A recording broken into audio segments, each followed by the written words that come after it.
It would be irresponsible for the House of Commons to resume tomorrow as scheduled on April 20th with 338 MPs. Physical distancing means staying 2 meters apart, not staying away from Parliament. The battle over how the House of Commons should reopen in the middle of the COVID-19 crisis going down to the wire. We've proposed that the Parliament sit every week in a reduced fashion. We believe these sittings should happen 3 times each week.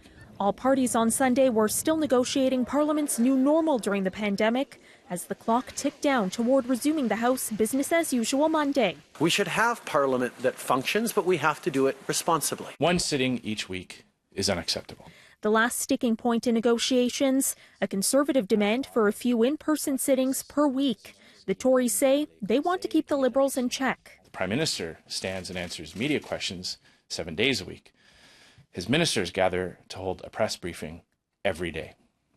Mr. Trudeau needs to explain why he's trying to replace Parliament with press conferences. Trudeau's Liberals have been pushing for 1 sitting in the House each week, with a small number of MPs and more time for question period. That is a proposal that was accepted by most parties. The Conservatives are not wanting to be reasonable in this, I think. Without an agreement on how to run the country, MPs across Canada and their staff would be expected to show up for work on Parliament Hill, forcing them to board planes to Ottawa, despite physical distancing measures. Now, the Liberals are also proposing a second virtual sitting each week to stop the spread of COVID-19.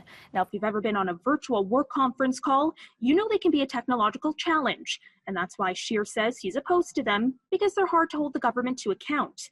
Trudeau argues, however, that a virtual setting can ensure MPs who are not within driving distance of Ottawa can still take part.